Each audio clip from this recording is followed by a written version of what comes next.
The definition of health is, in this juncture, an individual should have physically, mentally, and socially well-being we consider as healthy. So well-being means, because we all know that an organism made up of cells as well as tissues, organs, organisms. So in this juncture, if the person's organ system works perfectly, then only. So in this juncture, we cannot say that if a person is free from illness, he cannot be considered as a healthy.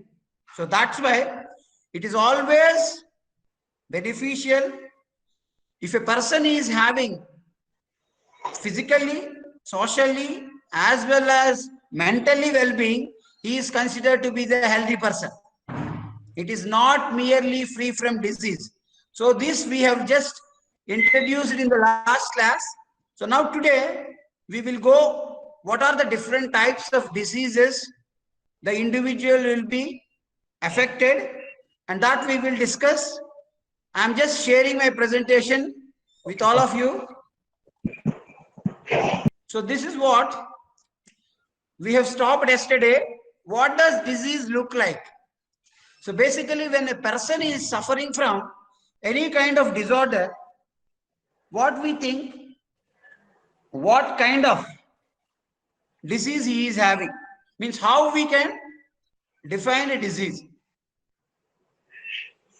In this juncture, what we need to do is, actually, what does a disease look like? So individual will suffer with different kinds of disorders.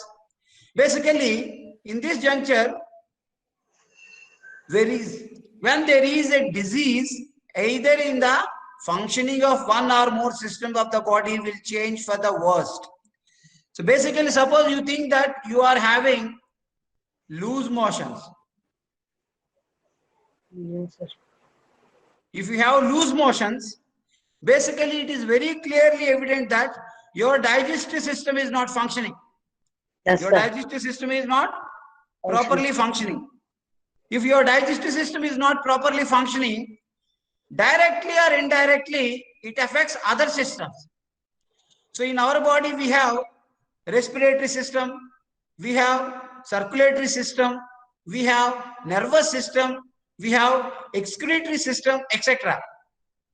If one of the system is not functioning properly, it shows it adverse effects to the other functions. Means if the organ systems in the organism will not function properly, it in general reflects in the form of symptoms. Suppose if you are suffering with loose motions, the main symptom is, obviously we see a stomach ache. In this juncture, the symptoms are basically, we find, which is a subjective. The subjective manifestation of a disease is in general considered as symptoms. It is nothing but a subjective manifestation of a disease is in general considered as symptoms. And then how you can write? It is nothing but subjective manifestation. So subjective manifestation of disease is called symptoms. So you can define symptoms as they are the subjective manifestation. Now when we talk about different aspects, examples like headache, stomachache, vomitings, etc. These are to be considered as symptoms. Is that clear? So, with these indications, you cannot identify the disease, or otherwise you cannot confirm the disease.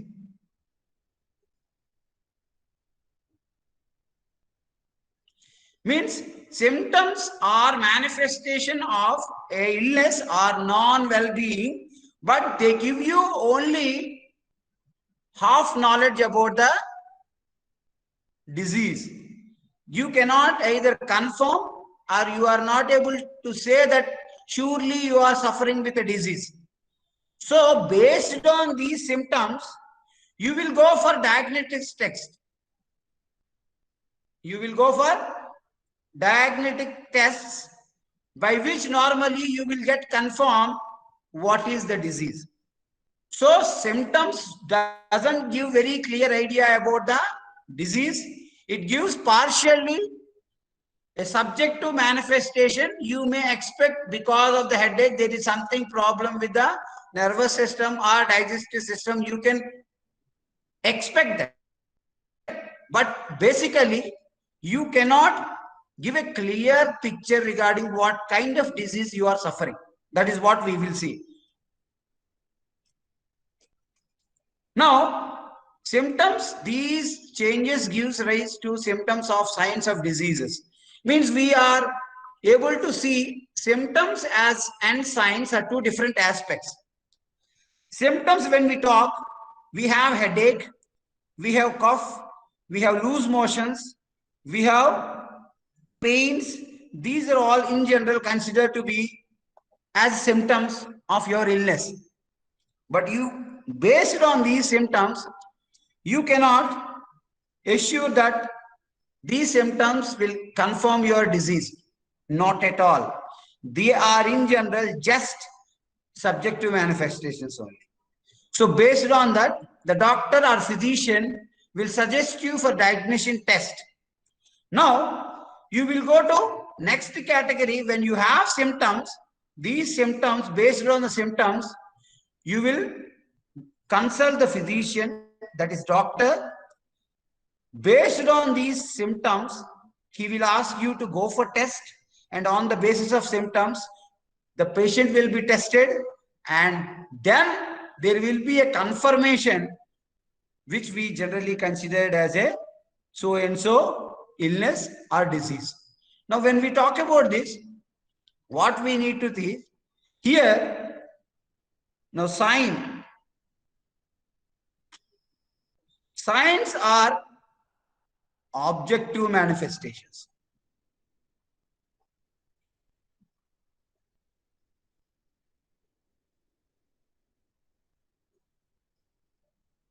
So basically what we call signs are objective manifestations. These objective manifestations found in ill patient, we generally consider it as signs. So these signs, with the help of signs, we can identify the disease. We can identify the disease in the individual. So based on the symptoms, the doctor will give you a diagnostic test, and then you will get sign, then you will confirm illness. So in this way, the confirmation of your disease will be done. This is how normally the confirmation of disease will be done. Now we will see, when we talk about different types of diseases, so we can very clearly say that there are two types of diseases which are in general present. One is called acute disease, another one is called chronic disease. One will call acute disease, the other will call as chronic disease. So we have a very differentiation, means very clear demarcation and differentiation you will find in acute and chronic diseases. So this is very important question which is always asked for 2 marks. It's a 2 marks question. So distinguish between acute disease and chronic disease with the help of diagram. In the sense, not diagram, with the help of examples they say. They don't ask often diagram, they'll ask example very clearly. Now we will see a kind of differences.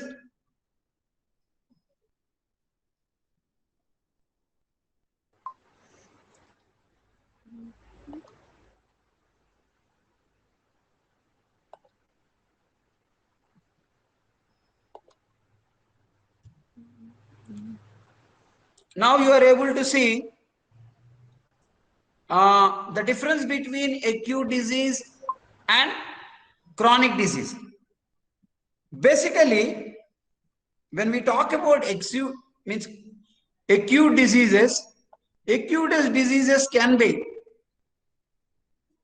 basically if you see, so acute diseases occur suddenly. Basically, suddenly you will see, and they are present for only very few days. Such diseases are called as acute disease. And similarly, chronic diseases are these diseases present in the individual or the human for a period of long duration, and they cannot be decreased within the days. To treat those kinds of diseases, at least we require some months to years. In some cases, these chronic diseases you will find throughout lifetime. So throughout lifetime also you may see. Now the first point in acute disease, these diseases occur suddenly. And here in chronic diseases, they occur over a period of time. And secondly, what we can say, the acute diseases last for a period of time. Means they affect the individual very short span of time. But whereas in chronic disease, so they present for longer period of time. And in the third point, acute diseases do not cause damage to the body.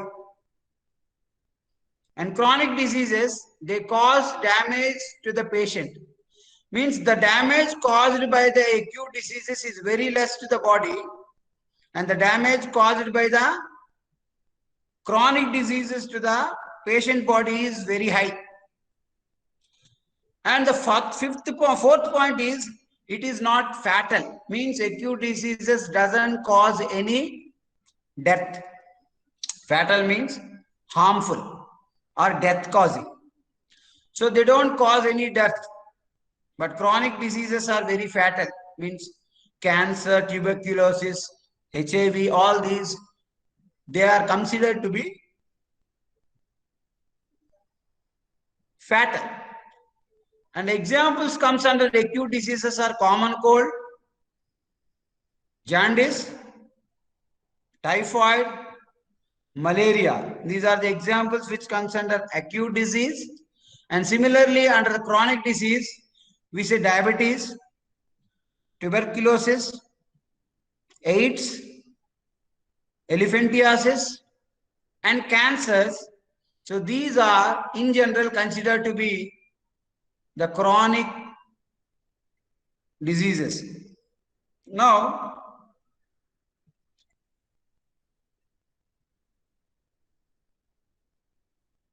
there are some key points. Acute diseases refer to medical condition that occur suddenly and last for a short period of time. Yani these are present in our body in a very small duration only, few hours to few days. Chronic diseases develop very slowly, but they present lifelong. And chronic diseases are very harmful also. So in this juncture, we're able to see the various differences between acute disease and chronic diseases. Once again, we will look into that. Sudden appear and last for few days. That is regarding acute disease. Under the chronic disease, over a period of time, it takes place. Now here, the condition can be treated in acute disease, and here, when we talk about this,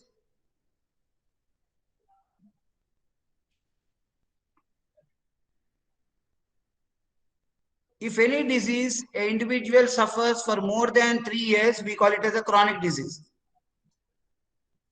More than 3 years. Now examples: common cold, malaria, typhoid, HIV, arthritis, diabetes, elephantiasis, cancer, all these examples under this condition. So this is the elephantiasis, this is the normal cold and fever. So these are the major differences which exist in acute as well as chronic diseases. Now we'll see acute and chronic diseases have different effect on our health. Any disease that occurs that causes poor functioning of some part of body will be affect our health.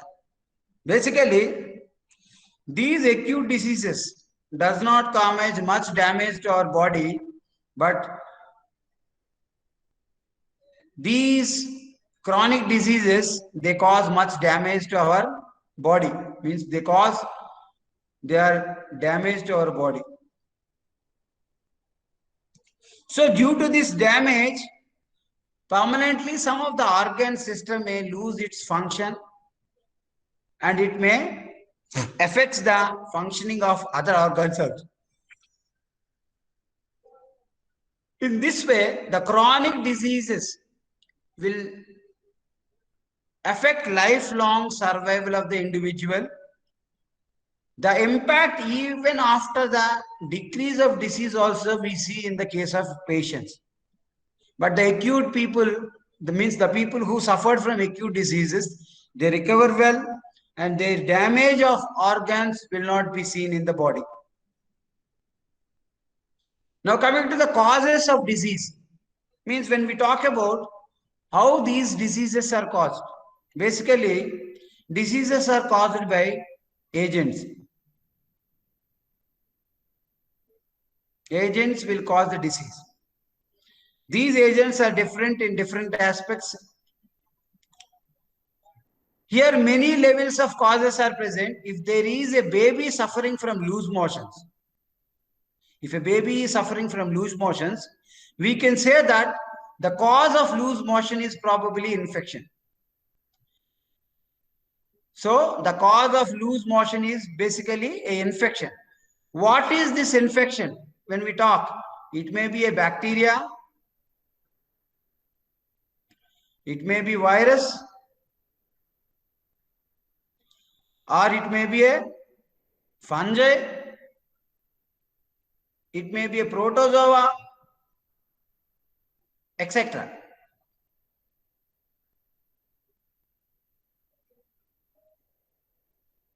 Means there are several agents. These are all considered to be the agents. There are several agents are present which cause infection. That is one of the predictions. If a baby is suffering from loose motions, we say it is because of infection. The infection may be because of a bacteria or virus or a fungi or a protozoa or any other parasite. Now coming to second, diseases may cause due to the genetic difference. Diseases may cause due to genetic difference. So the baby has some genetic differences that makes it more likely to suffer with loose motions when exposed to pathogen. Genetic here, it is nothing but a kind of immunity. If the immunity of the individual is very poor, then there is a chance of high rate of infection to the individual. This immunity gained by the child from their parents. So from the parents, the children will get immunity. It is nothing but it is a kind of genetic factor. So the genes which are inherited from the parents to the offsprings will allow us some kind of immunity. So this immunity is in general, if it is less, they are more prone to diseases. If their immunity is high, they are very less prone to immunity. This is the second point. Now coming to third point, the public services in your surroundings. If your surroundings are not neat and clean, and there is a condition where the most of the infective agents are breeding in the nearby surroundings of your area, then there is always a chance of affected with some disease. If your public services like water, what you are drinking, the surroundings where you are living, if they are not hygiene, there is always the chances of infection to the baby. This is the third class.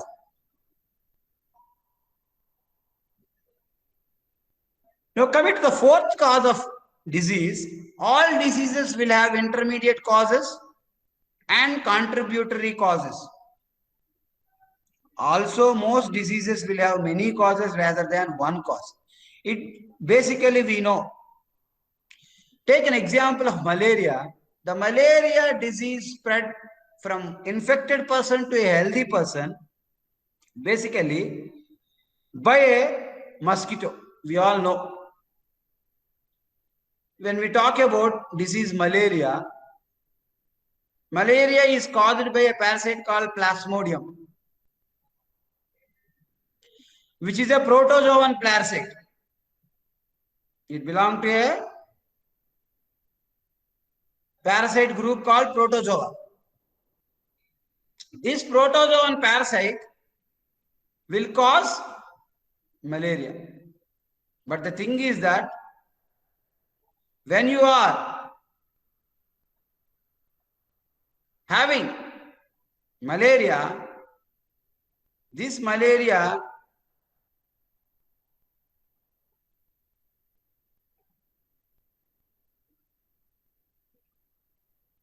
so a person who is having malaria can infect a person who is healthy. Means when a mosquito bites the infected person and the same mosquito which has bite the infected person will bite the healthy person, he will get infected with malaria. Means the intermediate cause for the spreading of infection from the infected individual to healthy individual is here the mosquito. So mosquito plays a major role of disease malaria. So the plasmodium present in the infected person will move to the healthy person by a mosquito bite. So this we consider as intermediate causes. Now here the mosquito acts as vector. So vector is a mediator between two individuals. Now, an infected person is an individual, a healthy person is an individual, but the plasmodium will transfer from an infected person to a healthy person by a mosquito bite. That's why mosquitoes are considered as intermediate or vectors. So this is the fourth cause due to the presence of intermediates or vectors where they cause the disease. So in this way, there are four different causes of diseases are there. One is there are very causes are there. And the second one is due to the lack of sufficient immunity, that is because of genetic reasons. Lack of safe drinking water and safe surroundings also cause the infections. And also we have different factors which are contributory for the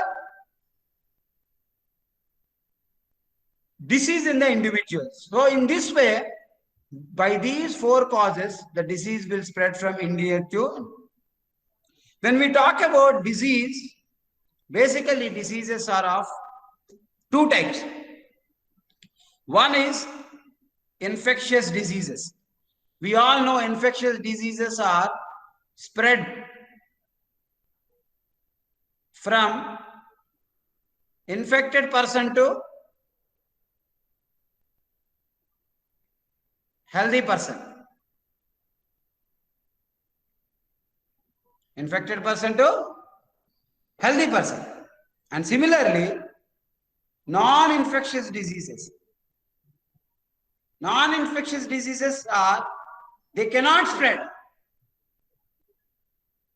They cannot spread from an infected person to healthy person.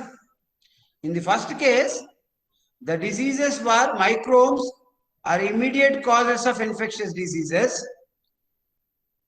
And there are also diseases that are not caused by the infectious agent and they are called non-infectious agent. Means the disease cannot be spread from one individual to another individual. Here we can take example malaria, typhoid,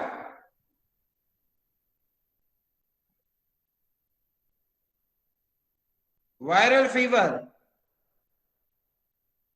etc. These are the examples of infectious diseases where they spread from infected individual to healthy individual. But in the non-infectious diseases, where they cannot spread from one individual to another individual by means of infecting agents. Here we have an examples like cancer. Cancer is not an infectious disease. Diabetes.